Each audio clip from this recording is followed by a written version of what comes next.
Salut!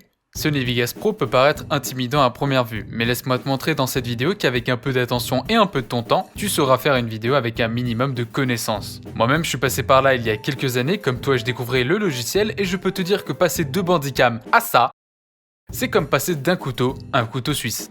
Il faut que tu saches que c'est simple et que ça prend peu de temps de s'habituer à Sony Vegas. Pour moi, le minimum à savoir, c'est la création de ton projet, l'exportation HD 60 fps, les interfaces et 2-3 autres trucs très importants. Qu'importe ta version de Sony Vegas Pro, j'ai fait en sorte que tout ce que je dis s'applique à n'importe laquelle, sachant que le mien c'est Sony Vegas Pro 14. On peut maintenant commencer. On arrive sur Sony Vegas Pro et on veut créer un projet. On fait donc nouveau et voilà, plein d'infos en même temps apparaissent. Pas de panique, sans rentrer dans les détails, vous allez mettre le nom de votre modèle qui sera appliqué sur chacune de vos vidéos. Un modèle en gros c'est le nom donné pour les pré-réglages de votre vidéo, que vous n'aurez jamais à modifier si vous ne faites que des vidéos par exemple YouTube. Ensuite très important, une largeur de 1920 sur 1080 de hauteur pour avoir une bonne résolution et un format standard, une fréquence d'image de 60,000 à rentrer manuellement, ce qui signifie 60 fps, IPS, images par seconde. Ensuite, nous allons sur l'onglet audio. On change la fréquence d'échantillonnage pour 48 000. Ensuite, le reste, il n'y a rien à modifier. On fait OK. Ça, c'était la partie chiante où vous apprenez rien et vous faites bêtement. Mais grosso modo, vous venez de créer un projet. Et nous voilà maintenant dans notre salle de jeu. C'est ici que toute la magie va se produire. Mais pour ça, surtout le logiciel, il vous faut comprendre ceci à première vue pour faire une vidéo. Procédons de gauche à droite. L'onglet tout en haut, c'est Fichier. Ici, vous n'aurez qu'à savoir ceci.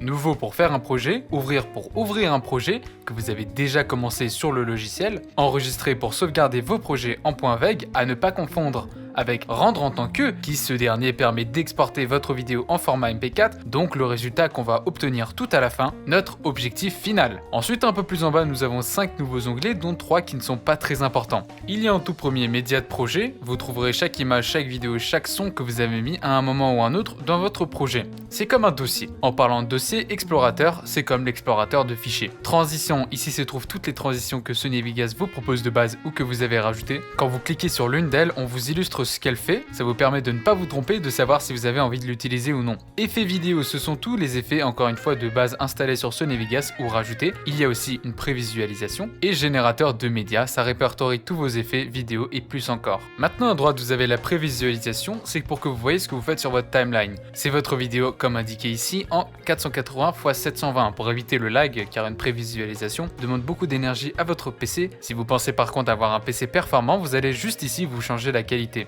Donc c'est normal si votre image paraît dégueu de base, c'est seulement lorsque vous aurez fait le rendu, donc rendre en tant que, qu'on va voir juste après comment ça sera avec une qualité optimale. Et bien sûr la dernière chose, le plus important, la timeline. À gauche, les pistes divisées en deux types, celles qui ne contiennent que les images et les autres, celles qui ne contiennent que les audios. Comme vous pouvez le voir, si je rajoute une vidéo, on me crée automatiquement deux pistes, alors que si je rajoute seulement un fichier avec que du son, une piste. Maintenant que tu sais toutes les interfaces les plus importantes, déjà félicite-toi car c'était le plus dur. Amusons-nous maintenant à pratiquer. Un seul raccourci important à connaître, c'est pour cutter, donc la touche S. On l'utilise quand on veut couper une vidéo en plusieurs parties pour pouvoir appliquer une transition entre deux vidéos, ou bien tout simplement supprimer un bout en cliquant droit sur la vidéo qu'on aimerait enlever et cliquer sur supprimer. Ça ne supprimera donc que le morceau découpé. Pour ça, très simple, on maintient la touche CTRL, on clique gauche enfoncé sur le bout d'une vidéo et hop, on rapproche pour accélérer ou on écarte pour le ralentir. Ça marche aussi avec les audios. On va dans l'onglet transition, on choisit la transition qu'on aimerait, on clique enfoncé sur une prévisualisation, on la glisse entre deux vidéos, car rappelez-vous ça se met uniquement entre deux parties de vidéo, que par exemple on a coupé juste avant. Une fenêtre va s'afficher, ce sont les réglages de la transition que vous pouvez modifier selon vos besoins. Et puis si on veut que la transition dure plus longtemps, comme pour l'accélération, on clique sur le bout et on l'écarte, ou inversement si on veut que ce soit plus court. Une transition ne se met pas sur un audio. On va dans l'onglet effet de vidéo, on choisit l'effet qu'on veut. Même chose que pour une transition, on clique enfoncé sur une prévisualisation qu'on aimerait, on la glisse jusqu'à la vidéo, c'est le même procédé.